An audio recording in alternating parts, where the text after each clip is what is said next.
Alors, la Russie va en guerre contre l'Ukraine. Pour comprendre cette histoire qui nous dérange tous aujourd'hui, nous allons rentrer en arrière dans l'histoire. L'histoire nous raconte toujours les faits présents. Nous connaissons tous Hitler et son histoire de guerre mondiale. À cette époque, pendant que Hitler voulait conquérir le monde et que le monde était dans un trouble incroyable, l'Europe de l'Ouest, l'Occident et les Russes se sont mis ensemble pour résister à Hitler. Comme Hitler était un guerrier aguerri, il a fallu qu'ils se mettent ensemble en fusion pour essayer de pulvériser ou d'écraser l'armée allemande qui à l'époque faisait beaucoup de terreur. À la fin de la Deuxième Guerre mondiale, il y avait deux groupes évidents. Il y avait l'Occident, l'Europe, les États-Unis, l'Angleterre, la France, la Belgique et le reste.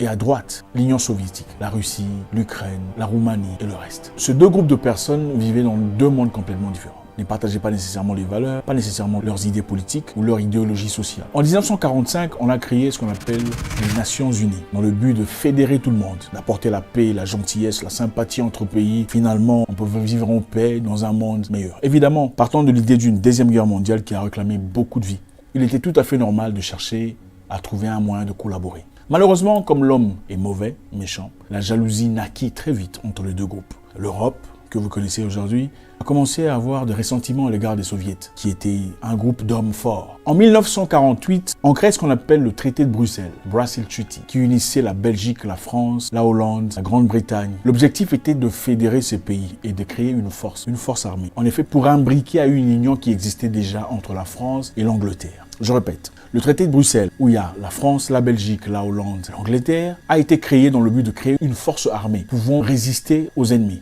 Et cette histoire a été imbriquée à une histoire militaire qui existait déjà entre la France et l'Angleterre, dans le but de résister à l'URSS, donc l'Union soviétique. Au même moment, les États-Unis et l'Angleterre et le Canada étaient déjà en train de travailler sur une histoire privée, c'est-à-dire une armée privée entre eux. Et comme ils partageaient leurs valeurs et leur unité mentale, ils ont décidé de fédérer leur histoire. C'est-à-dire le traité de Bruxelles, créé en 1948, et l'histoire entre les États-Unis, l'Angleterre et le Canada. Ils ont finalement créé un an plus tard ce qu'on appelle l'OTAN. L'OTAN, dans ce cas, comme vous connaissez, avait pour objectif de protéger les États participants sur le plan militaire. En fait, ils ont créé l'OTAN en dehors des Nations Unies. Ils ont d'abord créé les Nations Unies, prétextant que c'était pour unir les peuples. Et finalement, ils ont dit non, on va créer notre branche militaire à nous. Ils ont créé leur branche militaire où il y avait inclus seulement quelques pays. Pas tout le monde, pas tous qui font partie des Nations Unies. L'objectif subtil était de résister à l'Union soviétique. L'Union soviétique qui partageait les mêmes valeurs que quelques autres pays, ennemis aux États-Unis, tels que le Cuba, Venezuela et autres. Ils ont essayé de travailler en correspondance et ça, l'Occident n'a pas aimé.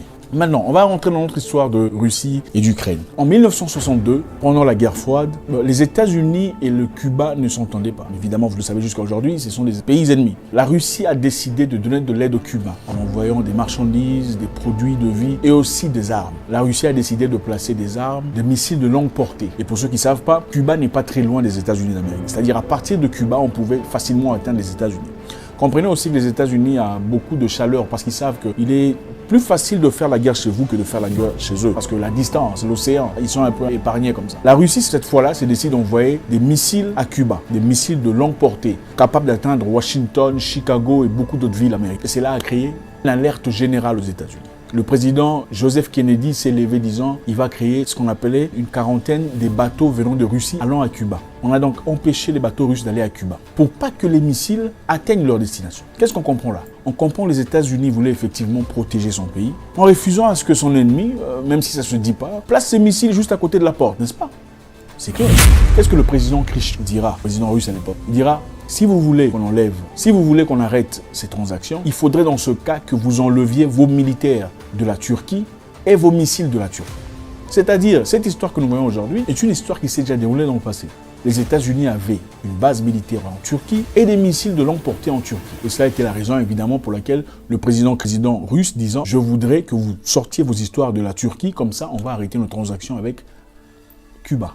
Sans l'accepter ouvertement, les Américains ont accepté, sans le dire ouvertement, parce que ça risque de les noyer, quoi. Et après tout, ils sont les Américains. Ils ont Rambo, Commando, Chuck Norris, Terminator et tout le reste. C'est Superman. Et Batman aussi. Mais ils ne peuvent pas dire, bon, ok, nous sommes d'accord.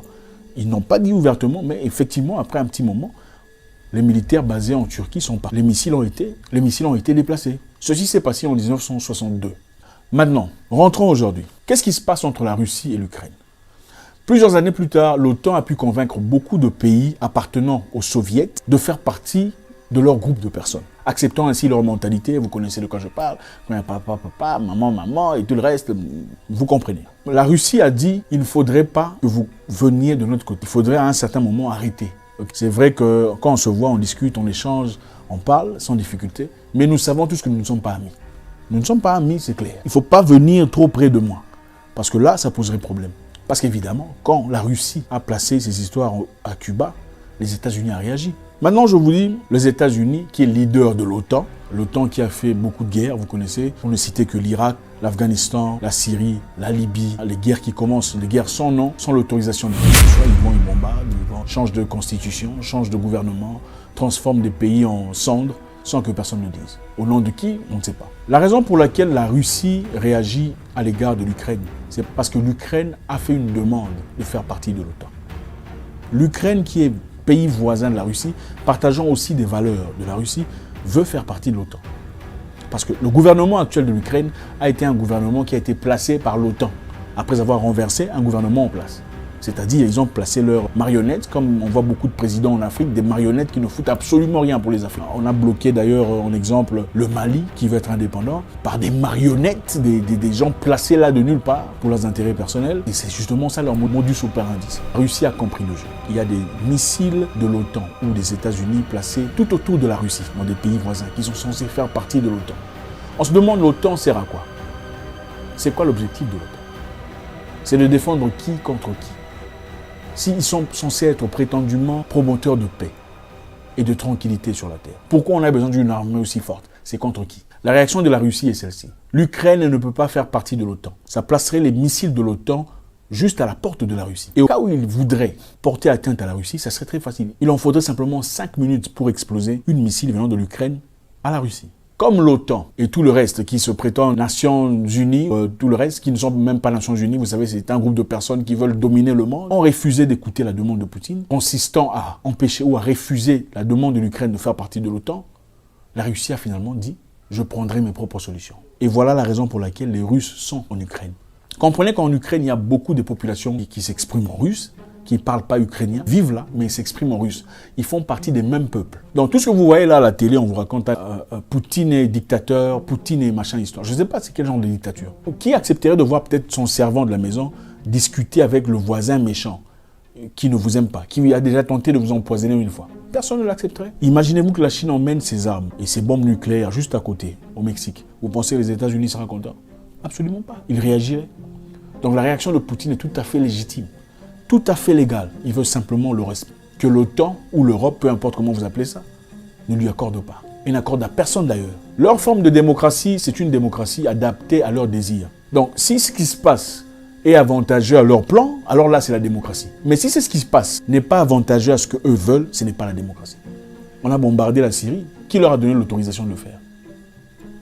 On a bombardé l'Irak sous prétexte qu'il y avait des bombes nucléaires et tout le reste. On n'a pas trouvé. Qui est parti à la CPI pour ça? Personne. On a bombardé l'Afghanistan pendant plus de 20 ans. Qui a payé les conséquences de tous ces morts, des blessures, les douleurs, les trières, les galères de toutes ces populations? Personne. Pour comprendre la réalité, il faut simplement suivre l'histoire. Nous vivons une hypocrisie totale. Et d'ailleurs, aujourd'hui, beaucoup de peuples, beaucoup de jeunes étudiants noirs sont bloqués en Ukraine, empêchés de traverser, d'aller ailleurs, fuyant la guerre et les bombardements. C'est ça la forme de démocratie dont on nous parle. S'il faut parler de démocratie, on doit être juste du début à la fin.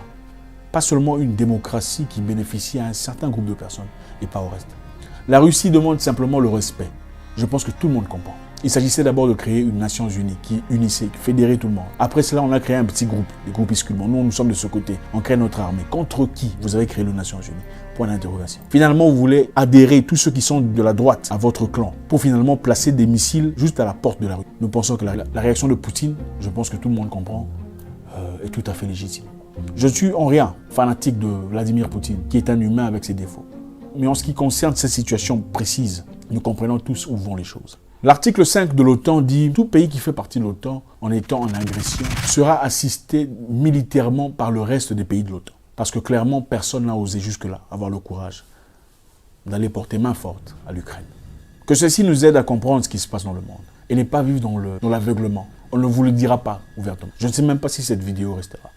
Mais la réalité est celle-là. La Russie réagit comme toute personne légitime réagirait en cas d'agression. Merci.